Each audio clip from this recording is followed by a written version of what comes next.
Video juhataski hästi sisse järgmise teema, milleks on vastutustundlik Ülemiste keskus ja meil on paneelis päris mitu vastava valdkonna inimest. Seda modereerib Maris Ojamuru, Sustineeria asutaja partner. Palun Maris lavale. Ja paneelis osalevad Tiia Nõmm, Ülemiste keskuse turundusjuht, keda te juba täna korra nägite, Tiia uuesti.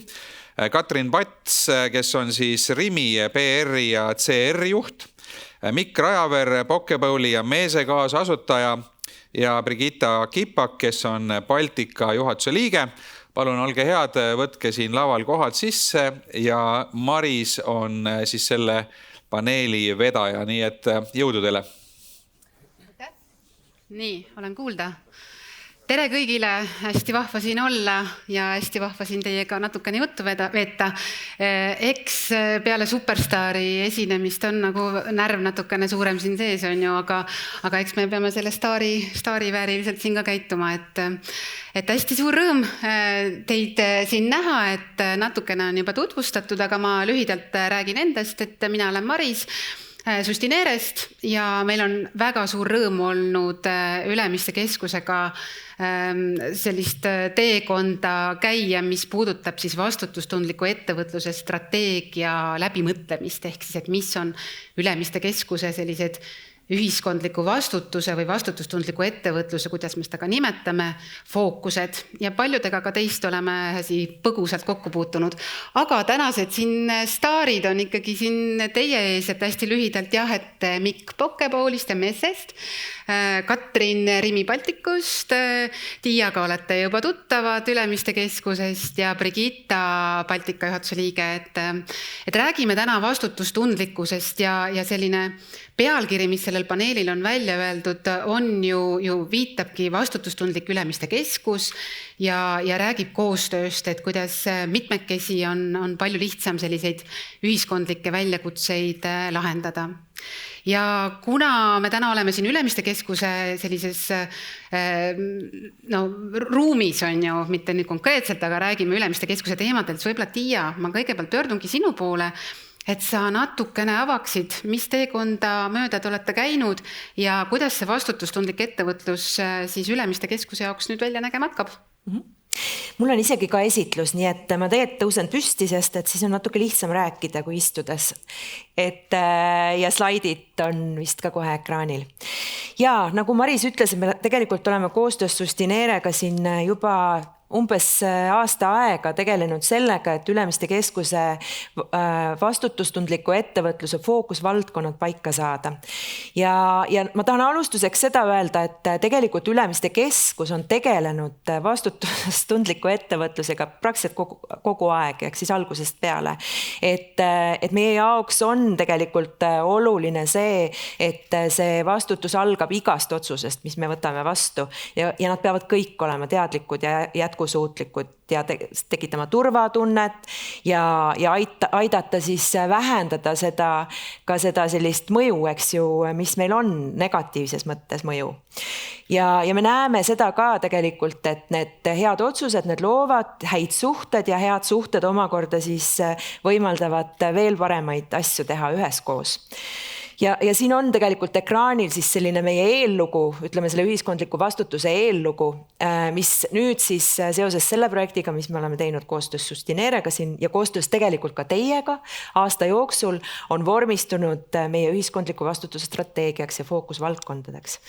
Ja natuke sellest protsessist ka, et tegelikult me veeretasime nii-öelda selle teema lahti juba eelmisel suurkogul, kus käiski meil esinemas Marko, eks ju, Sustineerest ja sellele järgnes siis küsitlus ka rentnike seas, mitmed erinevad töötoad, nii Ülemiste keskuse enda tiimiga kui siis laiendatud tiimiga koos rentnikega üle veebi, sest sel hetkel muud moodi ei olnud võimalik ja mitmed sellised ajurünnakud, et nüüd täna me oleme jõudnud sinna, et meil on need fookusvaldkonnad paigas ja me tegeleme nüüd nende mõõdikute paikaajamisega ja täpsete siis lubada ja eesmärkide seadmistega. Ja üks asi veel, mida ma tahan öelda, et algusest peale on olnud kokku lepitud, et meie puhul ei ole tegemist, selle teema puhul ei ole tegelikult tegemist turundusprojektiga, et see on ka hästi oluline mõista ja aru saada, et mina küll täna sellest räägin, sest mul on olnud õnn ja au olla selle strateegialoome projekti vedaja Ülemiste keskuses, aga tegelikult algusest peale on see olnud hästi kaasav ja eesmärk on see, et see on kõigi teema. See on absoluutselt kõigi teema.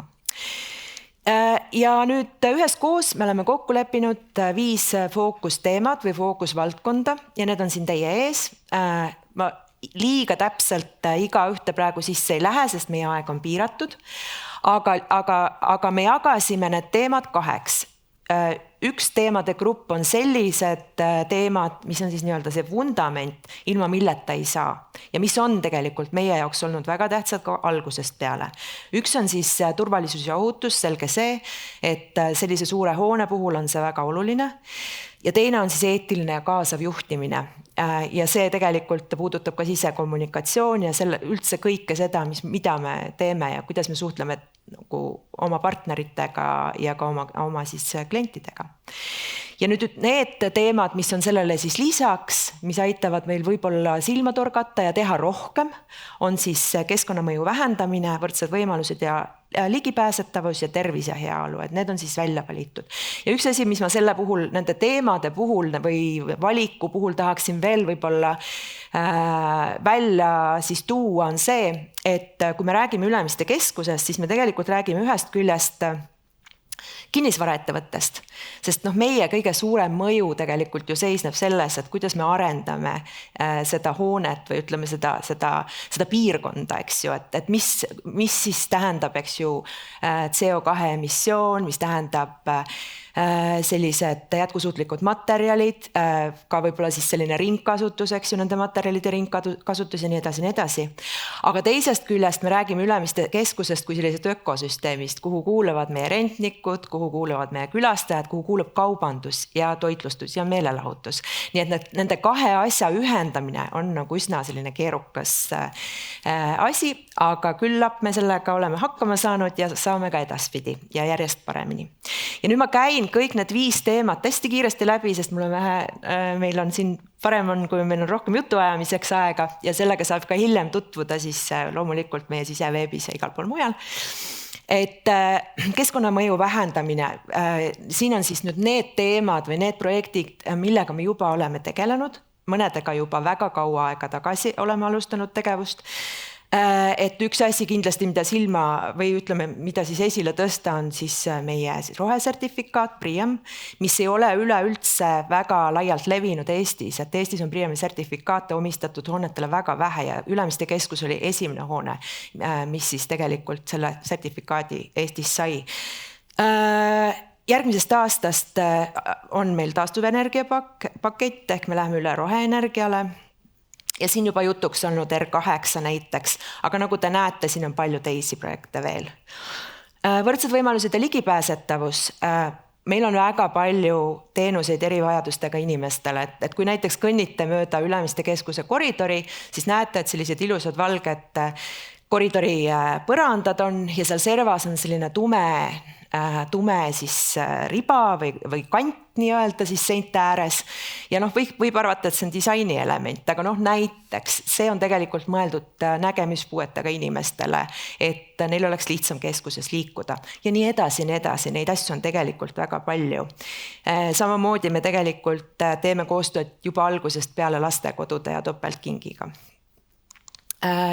Tervis ja heaelu, koostöö ööjooksuga, oleme toetanud vaktsineerimist läbi selle, et oleme võõrustanud vaktsiinipunkte ja busse oma juures tegelikult terve suve ja sügise ja ka praegu on meil võimalik minna vaktsineerida. Samamoodi R8 siis koostöö on hästi oluline olnud siin. Ja järgmisel aastal tegelikult on meil plaanis siis tuua ka keskusesse need avalikele puhkealadele veekraanid, kus on võimalik vett võtta. Turvalisus ja ohutus, samamoodi tegelikult pidevalt tegeleme sellega, monitoorime, täiustame, meil on e-kool, kuidas oma teadmisi siis kasvatada ohutuse vallas. Ja eetiline kaasav juhtimine on siis kindlasti kõik see, mis me praegu teeme. Ja sellega seoses siis ma tahan öelda, et me tahame siis seda meie strateegiat ka lansseerida veebruaris ja seda siis laiemale avalikkusele rohkem teada anda. Ja tegelikult ongi, et sellest viimasest teemast nagu edasi minnes tulebki öelda, et hea juhtimine ongi tegelikult edu võti.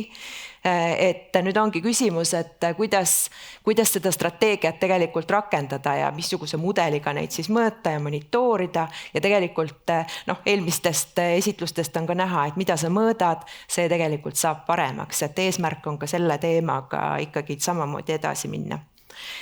Ja mulle meeldiks ja meile kõigile tegelikult meeldiks, kui teie näeksite Ülemiste keskust kui võrgustikku või siis ökosüsteemi, eks. Et me tahaksime tegelikult, et te näeksite neid koostöövõimalusi keskuses sees, nii keskusega, nii omavahel, nii külastajatega, sest tegelikult koostööprojektidega on võimalik ära teha oluliselt rohkem kui üksinda pusides. Ja tegelikult ongi kõik, jah. Väga hea, aitäh. Tiia, sa tead, sa rääkisid ka ütlesid, et me oleme siin aastaga koostööd teinud ja neid fookusi seadnud, et ma küsin kohe teistelt panelistidelt ka, et see vastutustundlik ettevõtlus tundub nagu niivõrd lai, et seal võib nagu ära eksida, et millest kõigest me ka ei räägi, alates sellisest juhtimisest lõpetades selliste heategevusprojektideni, et mis selles protsessis on kõige keerulisem, et kui nüüd teised hakkavad ka mõtlema, kuidas seda fookus seada ja teravikku seada, et mis selles protsessis kõige keerulisem on olnud?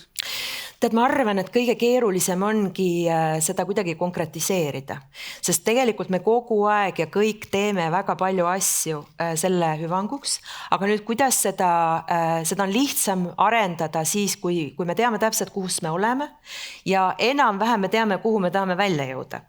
Et siis me saame paika panna ka selle teekonna ja tegelikult tõesti perioodiliselt siis jälgida, et kus me siis nüüd oleme, kas me oleme teinud ja olla enda vastu hästi aus.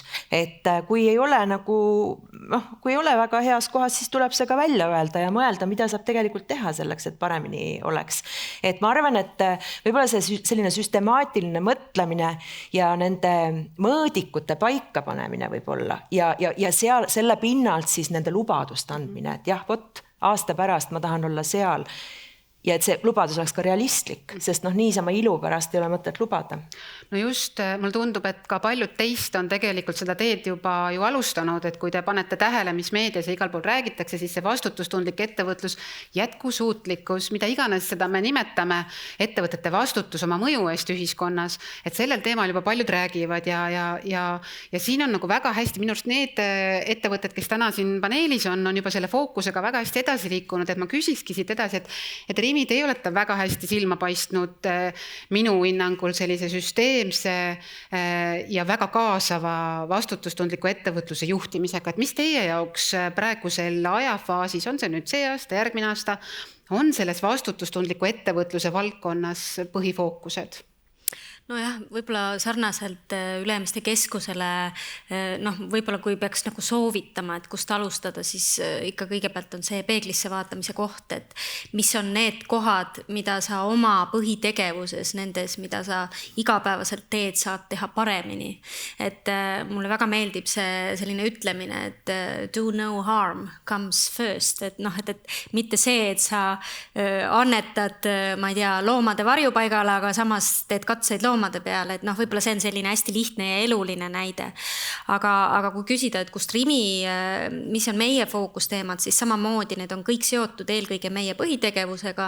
Need me oleme endale väga selgelt ka, ilmselt nii nagu Ülemistegi tänaseks paika pannud ja need on üsna klassikalised, kui hakata mõtlema Rimi tegevuse peale, ongi keskkonnateemad, kuna me ju müüme tooteid pakendis, meil on transpordi, põhimõtteliselt on meil ju ka transpordi transpordifirma ja kõik muu selline, ehitame hooneid.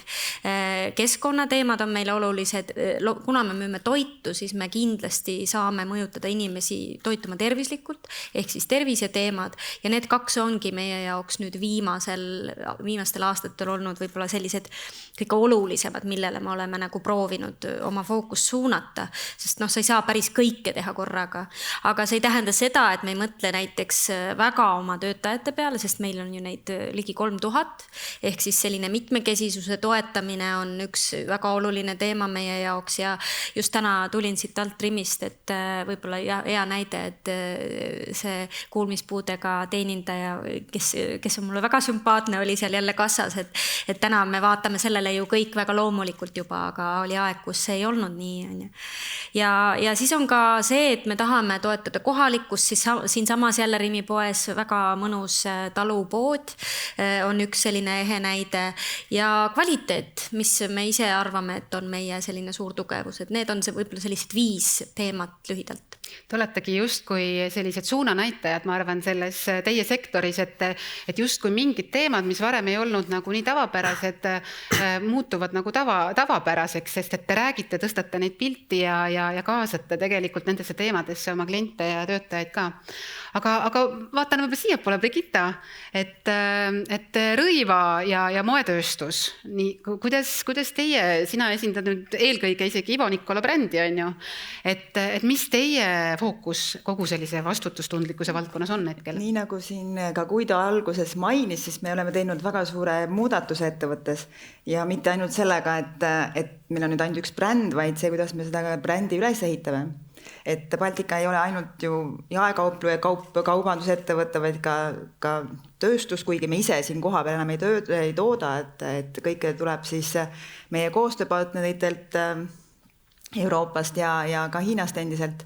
Et siis kõige olulisem, mis me oleme selle muudatusega sisse viinud, on ka see, et kuidas me tooteid teeme, et mis materjale me kasutame, mis on meie jaoks nagu oluline. Seda nagu muudatust sellest, mis me ennem toimisime 5 brändiga erinevate strateegiatega brändide puhul, ei ole nagu lihtne teha, et see on samamoodi, et me paneme oma eesmärgid numbritena. Et alustame vaikselt ja tahame jõuda kaugemale. Et meil on olemas sellised jätkusuutlikkuse eesmärgid, mis on siis just kollektsioonile, eelkõige kollektsioonile, kuna kui me räägime siis meie mõjust, siis keskkonnale on ikkagi siis tootearendus, mitte nii palju kui kaubandus. Et siin kõigil on see sama.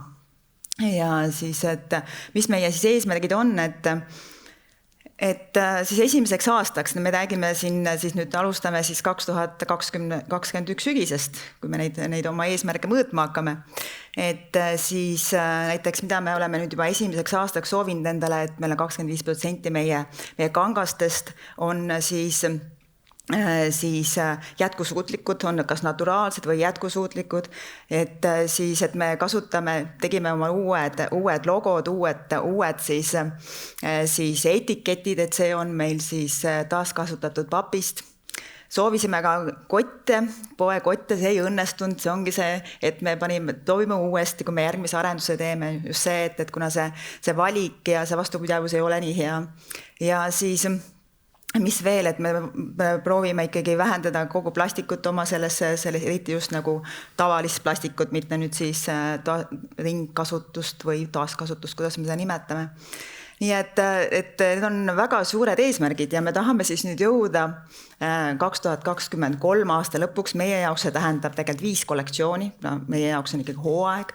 Et tahame jõuda, et meie siis see taaskasutatavate või naturaalsete materjalide hulk on ikka 80, see on väga suur eesmärk. Ja see, kui me jõuame, ma ei tea, 60, me oleme ka õnnelikud, aga meil on eesmärk, me täidame seda ja siis järgime seda. Nii et samas meil on nüüd esimene hooaeg on tehtud ja jõudsime oma 25% 23-le. Nii et väga hästi isegi, et see on niisugune 2% mäng. Et see on üks osi, mis on nagu materjalid ja tootearendus, see on kõige olulisem. See on see osa, kus meie tõesti nagu siis saame mõjutada. Et siis teine on muidugi protsessid ja kui palju me oma selles tootearenduse protsessis siis kasutame erinevad materjale näidiseid, sest kuna me ise disainime, siis disainimine on protsess, mis eeldab oma selles selles ajas väga palju erinevaid näidiseid, need sõidavad DHL-iga ja mitte ja siis mitu korda edasi-tagasi, siis see osa meil on ka nüüd oluliselt vähendatud, sest me teeme oma konstruktsioonid 3D-s. Ehk siis see on oluliselt vähendab nende näidiste arvu, liikumise arvu, et me nimetame neid protonäidisteks, et me saame oma kollektsiooni tehtud tegelikult ühe toote kohta 2 näidisega, mis üks on siis nagu see protonäidis, mis on tehtud siis selle 3D nagu konstruktsioonide põhjal ja teine see müüginäidis. Nii et võrreldes sellega teine oli 4-5 neid selles protsessis, et see kõik nagu vähendab siis kogu seda osa. No. Mulle tundub, et siit hakkabki kooruma välja tegelikult see, et see vastutustundlik ettevõtlus ei ole midagi sükest, ta hästi juhitud vastutustundlik ettevõtlus ongi tegelikult detailne, mõõtmine, strateegiline lähenemine oma tarneahela üleselt on ju, et sa vaatadki kõige olulisemad mõjukohad üle ja nendega tegeled. Mikk, Pokepool, kuidas teil läheb, mis teie fookuses hetkel on? Meie fookuses on nii jätkusuutlik majandamine kui ka jõudmine kõikide klientideni võimalikult kiirelt. Et värske kiirtoit oleks kõigile kättesaadav.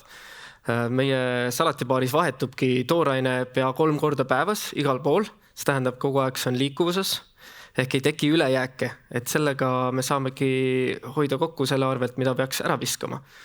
Näiteks kui on mingi päevapraad või eripakkumised, mida ei osteta ära või on letti valmis tehtud ette, siis paratamatult mingi osa ületab juba selle säilivusaja ja seda pärast ei saagi enam kasutada. Seetõttu me olemegi valinud just selle suuna, et viia edasi seda uut suunda kiirtoidus ehk tervislik kiirtoit, mis sisaldab väga palju komponente. Sellega me päästame ka seda toitu, mis ostetakse võib-olla poest. Kui inimene tahab näiteks pokekaussi kodus kokku panna, siis ta peab ostma 10 erinevat komponenti seda tegema, aga tihtipeale jääb seda üle siis kodus. Ongi võimalus siis osta seda valmis tehtud kaussi näiteks meie juurest. Teine koht on pakendid, mis on kindlasti suur osa meie ärist, sest väga paljud ostavad ju kaasa või Woldi ja Boltiga. Pakendeid me kasutame ka ikkagi alati keskkonnasõbralikud. Meil oli vahepeal nii, et kõik on komposteeritavad, aga näiteks need PLA materjalist kaaned, mis paistavad nagu plastik, on läbipaistvad. Neid saab ainult teatud tingimustel komposteerida, mida Eestis ei ole, ja kasvatatakse taimemassi siis ainult nagu selle tootmiseks. Kuskilt on näiteks mets maha võetud, et kasvatada ühte monokultuuri, et see ei ole ka nii jätkusuutlik. Pigem me oleme näinud selle peale üle, et kasutame erbetti või muud, mis on taaskasutatud plastik. Ja kindlasti korduskasutatavad kausid on suur teema, mida me tahame viia laiema tarbijani.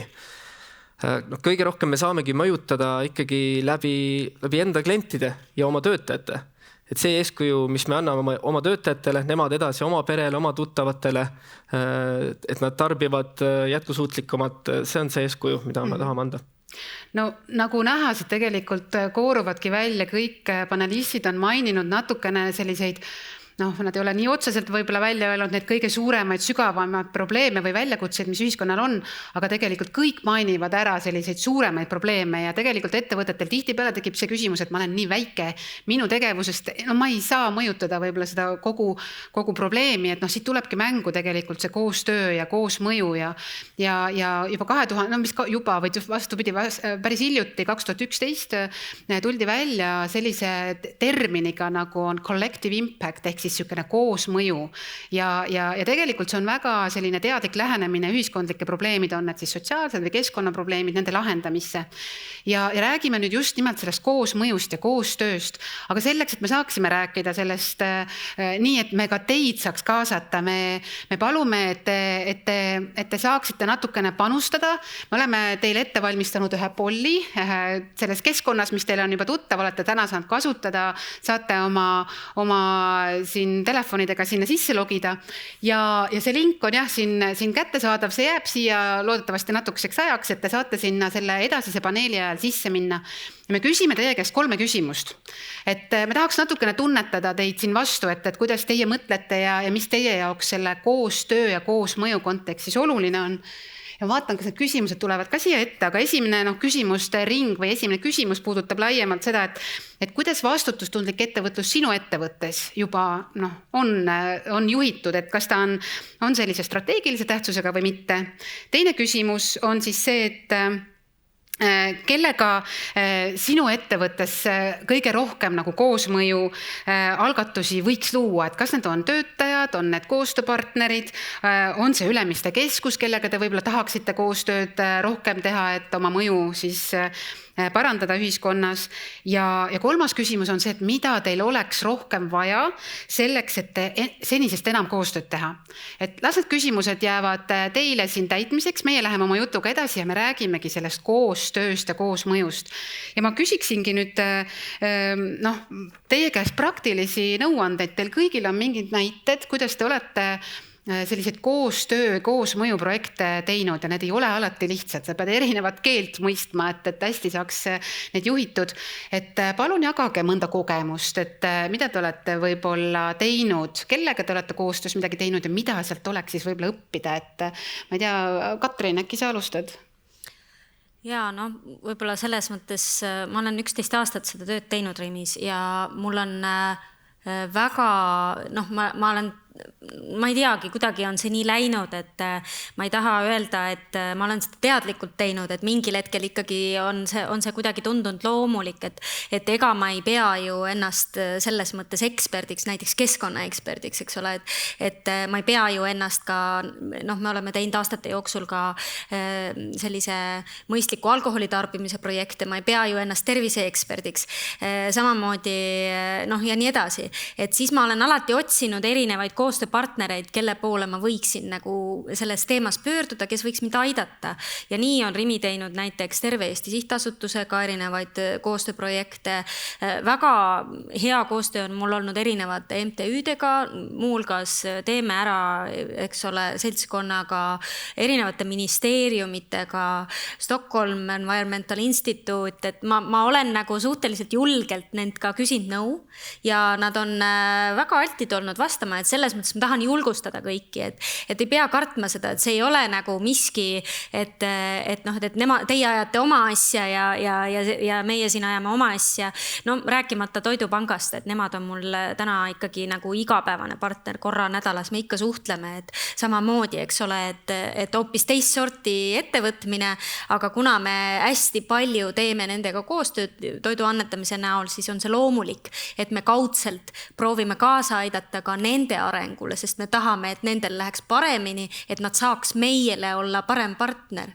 Et selles mõttes võib-olla ongi see minu selline hea soovitus, et ei pea kartma selliseid pöördumisi, et mis see kõige kehvem tulemus saab olla see, et sorry, pole aega, vot siis ongi nii ja siis ei saa.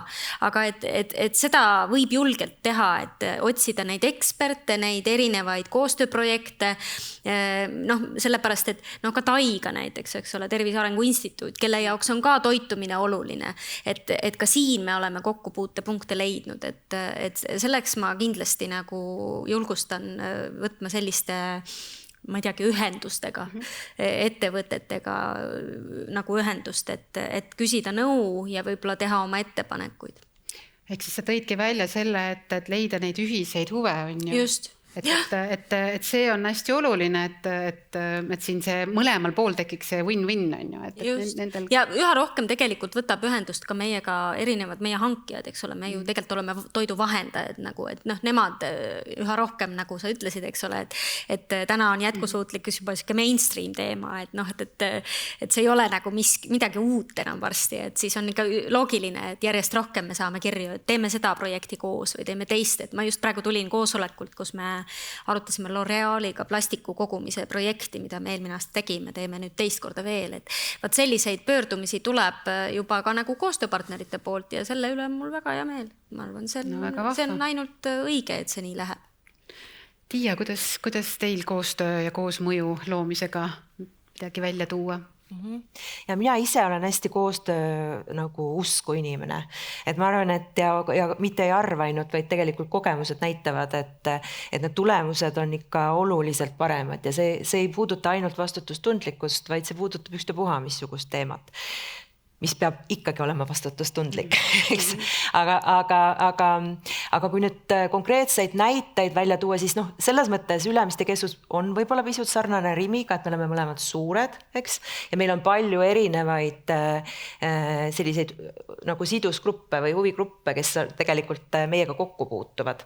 Ja noh, näiteks noh, siin on ka täna, eks ju, nii mõnigi case study olnud ekraanil, et olla avatud sellistele uutele tehnoloogilistele lahendustele, eks, nagu R8, et see on olnud väga edukas ja ta on edukas ka selles mõttes, et kui mõned asjadega läheb kaua aega, et sa tulemust näed, et siis võt selle puhul on see tulemus kohe näha ja ta on mõõdetav ja ta annab hästi palju julgust edasi minna ja tegelikult tegeleda ka siis võib-olla nende asjadega julgemalt, mis nii kiiresti tulemust võib-olla ei näita, nagu näiteks meie koostöö Eestimaa Looduse Fondiga,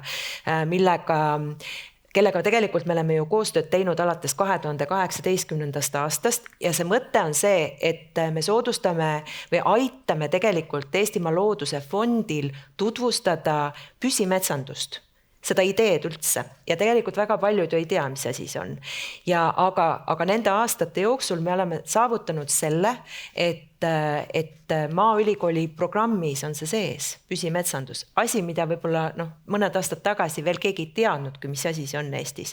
Kuigi tegelikult nii Soomes kui ka Lätis on ettevõtjad, kes majandavad metsa selle alusel ja see tähendab tegelikult hästi lühidalt kokkuvõttes, see tähendab seda, et metsast võetakse välja ainult need puud, mis tõesti seal olema ei pea, ta ei mõjuta liigirikkust, eks, samas ikkagi seda metsa majandatakse ka langetamise nagu läbi, eks ju. Ja seda tehakse tööstuslikult suurtel nagu maa-aladel ja tänapäevane tehnoloogia aitab seda teha. Ja tegelikult tänu sellele, et me oleme õla alla pannud ja Elfil aidanud seda teha, on nüüd Elf ka läbirääkimistes Tallinna linnavalitsusega, et võib-olla äkki Tallinna linnavalitsus või Tallinna linn hakkab oma metsa majandama siis püsimetsanduse põhimõtetest lähtuvalt. Et mõned asjad on sellised, kus sa näed kohe tulemust. Mõned asjad on sellised, mis võtavad rohkem aega, et kuidagi sa pead enda peas selle ära liigitama, eks ju, ja selle tasakaalu kätte saama ja sa ei saa oodata sealt, kus tegelikult aega kulub rohkem, sa ei saa oodata kiiret tulemust, vaid see ongi selline pika pildi teema.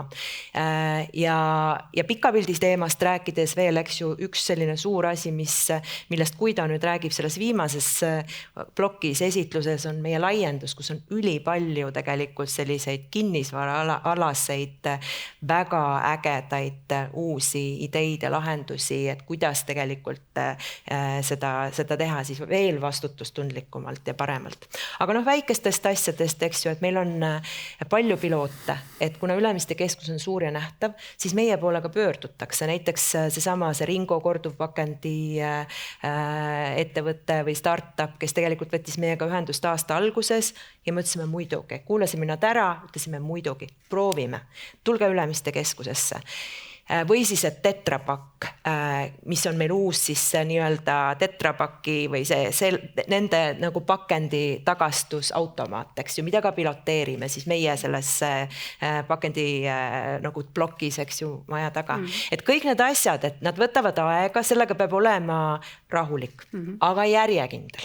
Ma loen siit sinu jutust ja soovitustest, pange kõik kirja, näpunäited on väga, väga head siit tulemad, et sellised mõjupõhiseid lähenemisi olete te siin nagu läinud kaasa nendega, et ma tahaks jubedalt küsida, kui koostöö valmis on siin teil erinevad rentnikud, aga ma saan aru, et siin on väga häid näiteid juba, nii et on küll. Aga Brigitta, lähme edasi, meil vaikselt aeg tiksub juba lõpupoole, aga ma väga tahaks kuulda teie koostöö või koosmõju mõnda näidet. Ma arvan, et mina ikka räägin tootearendusest ja tootest, kuna siis ja see mõju, kahjuks jah, me ei tee koostööd nii palju Eesti ettevõtetega, et aga selleks, et jõuda oma eesmärkideni, sa pead tegema koostööd kõigi oma hankijatega. Meie hankijate valik ja mida me siin nüüd siis suvel tegime, on see, et me uuendasime oma siis hankija supplier manualis, hankija manuaali kui sellist uute siis oma uute eesmärkide, uute tingimustega. Ja see on siis koostöö hankijatega ja läbi rääkida seda, et kas nad on nõus, kas nad kirjutavad sellele alla, et nad tulevad sellega. Ütleme niimoodi, et 90% kirjutasid, aga osa me kaotasime ja no kaotasime, siis kaotasime, et see ongi selle protsess. Et ja samas väga paljud on meil ka väiksed ettevõtjad, kes nagu ei suuda siis garanteerida, et see tooraine, millest nad teevad, et see vastab tingimustele. Minu meelest on see ka väga hea, et nad nagu ausad, et nad kirjutavad alla ja siis tegelikult nad ei tea, et nad ütlesid, et põhjus on see, et nad ise ei tea, et nad, kuna on väiksed tootjad, nad ei suuda kõiki neid standardeid ja sertifikaate seal siis nagu isegi tagada. Et see on see meie nagu suur koostöö, me oleme ka väga alguses, et ma arvan, et kui me lähme edasi, siis meil tulevad teised koostööd, mis puudutab kas või a la Ivo Nicolo Resale, mis kindlasti on koostöö ja ma eeldan, et see on koostöö meie nende kohalikel turgudel, Lätis, Leedus, Eestis samamoodi. Et ma arvan, me saame kindlasti sel teemal oluliselt rohkem projekte, kui me täna teeme, me oleme ikka väga alguses. No ilmselt see, et oma tarneahelas oma koostööpartneritega juba juttu alustate, see on tegelikult väga suur mõju, et ilmselt me liigumegi samm haavalt, et kui teie küsite, siis nemad hakkavad mõistma, et need on olulised teemad. Aga Mikk, et kuidas teie koostöö ja koosmõju projektid? No, meie ettevõte muidugi on päris väike ja noor võrreldes siin teiste ettevõtete esindajatega, et oleme nüüd 4. aasta saab ja nüüdseks on siis 8 restot, mis tegelikult on restoranide arengus üsna kiire, aga see ka näitab seda, et selle vastu on suur nõudlus. Inimene tahab tervislikku kiirtoitu, tahab seda tarbida. Ja just, et keskustes oleme päris palju esindatud, seal me jõuame inimesteni iga päev. Aga koostöö poole pealt toongi välja, et alustasime kevadel siis enda süsteemiga korduskasutatavad kausid. Et klient sai valida koha peal, kui tahtis kaasa osta või Bolti kaudu siis kas siis võtab ühekordses või korduskasutatavas pandipakendis. See läks päris hästi käima, et on teatud inimesed, kes seda ootasid, olid küsinud, aga samas numbrid on siiski väikesed võrreldes sellega, palju me muidu müüme. Et see kõik võtab aega. Meie eesmärk ongi inimesi ka natukene õpetada, koolitada, sinna suunata. Ja kui oledki, mida suurem kett, mida suurem ettevõtte oled, seda rohkem sul on mõju seda suunda anda. Et nüüdsest sügisest alustamegi koostööd Ringoga, sest nendel on oma süsteem, nemad on keskendunud sellele ärile. Meie fookus on ikkagi müüa kiireid värskeid kausse ja neid toota väga kvaliteetselt. Et nemad tegelevad selle pakendi osaga. Ja väga oluline on just, et neil on mugav tagastussüsteem, neil on keskustes, ärimajades saab omale kontorisse selle tagastuskasti tellida ja pandisüsteem on ka mugav, et skännid sisse, saad pandiraha tagasi. Ja see pant on 1 euro, mitte 5 või 10 eurot. See peab olema täpselt nii suur, et ta on piisav selleks, et motiveerida tagastama, kuid mitte liiga suur. Et ma usun, et see korduskasutatav pakendisüsteem läheb samasuguseks nagu klaastaara, et see on igapäeva elu osa. Ja ühena tooksin tegelikult koostööalal välja meie influencerid ja palju ka sportlased, treenerid, kellega me teeme koostööd, sest nemad ka propageerivad seda tervislikku toitu. Meil ongi lihadest on näiteks ainult kanaliha, ülejäänud on kalad, krevetid, taimetoidukausid, et ka see aitab tegelikult jätkusuutlikult majandada. No tundub, et need teemad, mida te olete maininud, ma arvan, need ei ole ju unikaalsed ainult kas siis teie väljakutsed või sellised lahendused, et mis oleks, kui Ülemiste keskuses sünnikski siit sellel aastal üks selline väga teadlikult juhitud koosmõju projekt, et teil on kindlasti samad probleemid või kas või samad fookused, et võimalik, et siin ongi Ülemiste keskusel selline roll, kus ta saab vahendada ja põimida teid ja neid koostöösuhteid omavahel luua, et sünniks teie vahel ka selline ühine projekt, mis teie enda eesmärke täidaks. Aga vaataks korra nüüd nendele tulemustele otsa, Bolli tulemustele otsa ja siis ma palun, et kõik panelistid te aitate mind selle kommenteerimisega, et mida me sealt näeme ja võite nii vaatame, et kas vastutustundlik ettevõtlus on sinu ettevõttes juba strateegilise tähtsusega, et jah, see on meil top prioriteetides, sest muidugi, kui me oleme siin väga esinduslikud rentnikud ju, et see on siin kõige rohkem saanud. Nii et kas see, mis teie vaatate, kas te oskate kuidagi kommenteerida, on see üllatav teile see pilt või? Ma arvan, et kõik vähemalt mõtlevad selle peale ja kui nad ei ole alustanud, siis nad kindlasti alustavad. Et ka iga ettevõte, ma täitsa usun seda. Ma arvan, et täna on see avalik foon juba selline, et sa ilma enam ei saa. Et küsimus ongi lihtsalt selles, et kuidas sa seda teed, et mitte, et kas sa sellele mõtled, vaid kui kvaliteetne see mõtlemine sealjuures ja tegutsemine on. Ja siin on jah, et õnneks 2, aga ka nendel on kindlasti võimalik siit täna edasi liikuda, on need, kes siis ei tea veel, et mis asi see on, aga võib-olla peale tänast siis on natuke selge. Aga see on ka okei. Ja, see on absoluutselt et see peegeldab ikkagi, pigem see tegelikult, see pilt ei peegelda võib-olla tervikuna ühiskonna sükest vaadet, et ma pigem ütleks, et väga tubli tulemus. Ma arvan, et seda võib vaadata nagu võimalust. Ja, absoluutselt. Ma tahan seda veel öelda, et tegelikult meil oli ju Rentnikega ka üks töötuba, mida ka Maris ja Süstineere läbi viis kevadel meie oma siis strateegia loomise käigus ja meile tuli sinna 35 osalejat ja see oli väga hea tulemus, sellepärast et ajad olid segased, eks ju, ja see oli veebipõhine ja nii edasi, et mina arvan, et Ülemiste keskuses lihtsalt ongi väga hea trend. No nii, vaatame teise küsimus, ma olen nõus. Vaatame edasi. Teine küsimus. Küsimus oli, et kellega võiks sinu ettevõtte senisest enam koosmõju algatusi luua? Vaataks siis Nii, tuleb teine vastus ka. Ahah, klientidega. Siin ma rohkem ei kommenteeri, ma annan teile sõna. Palun kommenteerige. Ma arvan, et see on kõige raskem tegelikult nendest, seepärast, et kui me võtame kliendid, võib-olla, mina vaatan oma vaatenurgast, et meie klient ongi terve Eesti, eks ole. Eks me muidugi teame natuke segmenteeritumalt ka, aga see on see koht, kus sageli, kui mind rääkima kutsutakse, et kuna see avalik foon on hästi sinna kaldu, et siis on justkui eeldus, et kõik kliendid sellele mõtlevad, siis nagu vaadates, mis tegelikult seal poes nagu tegudena toimub, siis tegelikult ei mõtle, et see protsent on väga väike ja see, kuidas me sinna poole liigume, väga aeglane, et sellepärast ongi vaja seda koosmõju, et oleks veel rohkem, et ei ole mitte ainult Rimi üksi, kes taob seda, vaid et keskus taob ja nagu riidepood taob ja toidukohad, et selles mõttes on siin see mõjukoht kindlasti kõige olulisem. Ja mina näen ka, et oma töötajatega on kindlasti vaja tegeleda, nendega rääkida, selgitada ja nemad on ju eeskujuga ka siis klientidele. Et kui nemad igatipidi vähendavad raiskamist. Sellest peab alustama. Just, et sellest peab kindlasti alustama ja siis kliendid ka ju näevad seda ja järgivad. Nii, vahva. Nüüd vaatame viimase ka ära. Viimane küsimus. Küsimus oli, mida sul oleks juurde vaja, et senisest enam koostööd teha? Nii. Aega ma lihtsalt ei jõua. On kõige rohkem. Aeg on prioriteetide küsimus, et kui näete, et ka teie ettevõte peab saama osa sellisest jätkusuutlikust majandamisest, siis tuleb see aeg leida. Aga aeg on muidugi selles mõttes, ta on nagu hästi kriitiline ressurss ja kõigil ja jätkuvalt võib-olla veel rohkem, eks. Ja see on nüüd üks asi, kui meie oma seda strateegiat alustasime või ütleme strateegia loomist alustasime, et siis me võtsime ka kohe eesmärgiks, et see peab saama sisse punutud kõikide inimeste igapäevasse tegevusse.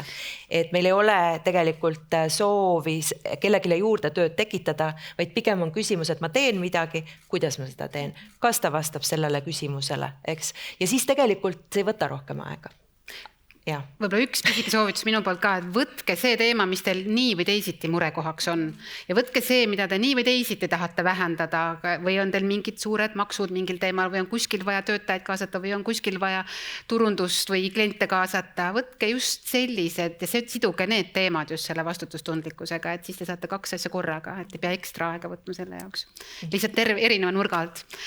Aitäh teile, me saime kiiresti, aga saime läbi käia need teemad ja kuulda teie kogemusi. Ma loodan, et te saite kasulikke nõuandeid ja mõnusat jätku teile siin. Nii et aitäh, Mari. Me lõpetame. Aitäh.